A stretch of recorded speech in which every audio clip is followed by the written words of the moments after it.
You guys, it's time we debrief what happened this week in pop culture. We're going to discuss Sydney Sweeney's new viral interview and how her American Eagle jean ad is resurfacing. The internet is split again and it's a mess. David Harbour's name is making its way through the media and just in time for Stranger Things. And Nia from Dance Moms has a new book and she's telling us all her secrets. So let's dig up the receipts and get into it. Do you guys remember when Sydney Sweeney did the American Eagle jean ad? Because if you don't, let me remind you. Back in July, American Eagle released an ad focusing on their jeans and launched a denim campaign with Sydney Sweeney as the face. The slogan, Sydney Sweeney has great jeans. The brand says the goal was to celebrate how everyone wears their AE jeans with confidence and their way. When this came out, it stirred up a lot of controversy and became a major topic in mainstream media. Some people loved it, but many others were upset and concerned. The discussion quickly became polarized. Some argued that it was just an ad and people were overreacting, while others took the ad's message and used it to fuel even more of a debate. So with that all in mind, people were quick to jump and give their opinions when Sydney was recently interviewed by GQ. Currently, she's doing press for her new movie, Christie. This interview has of course made its way onto TikTok, and people have many opinions to give. A middle school podcast. This interview was awkward. This interview is going to be famous for all the opposite reasons the interview thought it would be. This one just says, tough watch. Okay, let's debrief what the heck is going on with David Harbour, because I've seen his name in the media so much this week, and I didn't even know that was his name.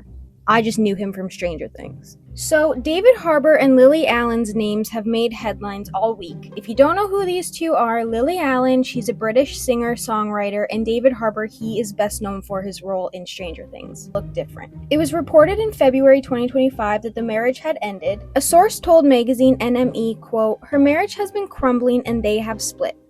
But recently, you guys, Lily Allen dropped a new album, and it has been about 7 years, I think, since she has dropped one. People were really thinking, like, she's not coming back to music, she's taking a hiatus, whatever you want to call it. But this album, you guys, she is taking us across her marriage and letting us hear all about the crazy things that happened during that relationship. Fans have dissected the lyrics from top to bottom, and there were some standout moments during a few of the songs. Of course, it's all alleged and just speculation, even though it doesn't really seem like she's hiding much, as the lyrics don't need much decoding. Some of the lyrics read, quote, "I read your text and now I regret it. If it was just sex, I wouldn't be jealous. You won't play with me, and who's Madeline?" Which is quoted from the song Tennis, followed by the next song titled Madeline. In this song, the lyrics read, "How long has it been going on? Is it just sex or is there emotion? We had an arrangement. Be discreet and don't be blatant. There had to be payment.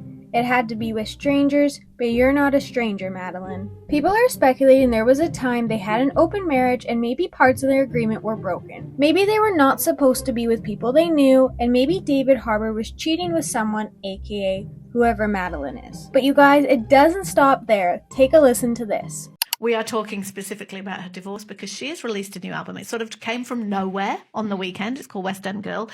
And I have never heard a more detailed account of the breakdown of her marriage. Do you want me to tell you what happened? Yes, please. She's in London, hotel room, all alone. He calls her and tells her that he's a man with needs and he wants to open their marriage. On the album, you can hear her side of this conversation. She tells him she's very sad about it, but she wants him to be happy. So they draw up parameters: discretion, preferably financial transactions, as in pay for it. Sorry, this is all in a song. All in the songs. Wow. Only strangers, not people they know. So they keep going. She says in the songs that her marriage is unevenly open. She tries to be a modern wife, a non-monogamummy. There's a song called Non-Monogamummy. And she details on a song called Dallas Major that sometimes she dabbles herself in this. The lyrics of that song go, "So I go by Dallas Major on the dating apps, but that's not really my name. You know, I used to be quite famous. That was way back in the day. Yes, I'm here for validation, and I probably should explain how my marriage has been open since my husband went astray. I'm almost nearly 40 and just shy of 5'2". I'm a mum of teenage children. Does that sound like fun to you?" She is so clever. She then finds out that he's renting an apartment in the West Village. Oh, it's always a red flag. And she says in the song, "I didn't know it was your pussy palace. I always thought it was a dojo." because he's big on karate. If you Google him, you'll see him a lot in his whites.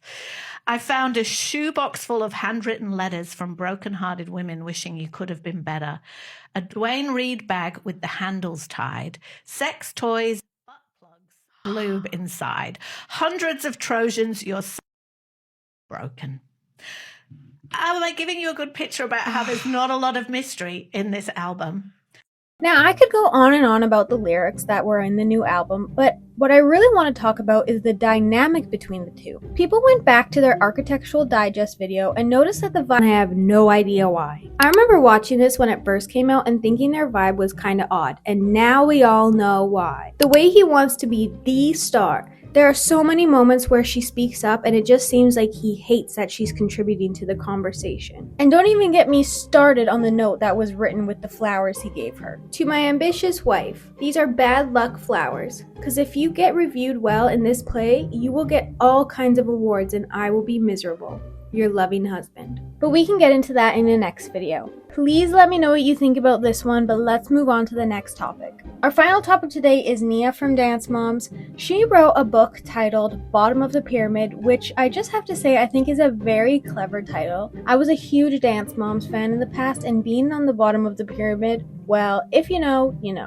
She wrote on Instagram when it was first announced, quote, "So thrilled to finally announce my memoir, Bottom of the Pyramid. I just wanted to share my story in my words and in my way. I finally can tell my story on my terms. This book is all about reclaiming the label, Bottom of the Pyramid, and showing the world that I have so much to offer. Writing this book means so much to me, and I can't wait for all of you to get your hands on a copy. If you've ever felt overlooked, undervalued, or have been told you're not good enough, this book is for you. It's for all my Dance Mom fans and underdogs out there." The book is now out as of November 4th, and you guys, she did not hold back. She goes into details about horrible things that she was put through while on Dance Moms. She spoke about the times Abby was blatantly racist towards her during her time on the show, what it was like being the only dancer who wasn't white for a good chunk of the series, with comments like, "Don't you wish you had white girl hair?" Another one being, "Well, you know, your people don't have flat feet. If you don't point that foot she'd worn, I'm gonna come down there and break it." And we all know Abby. Abby was ruthless and she did not care what she was going to say next. Nia even reached out to Abby at one point when Abby announced that she was sick,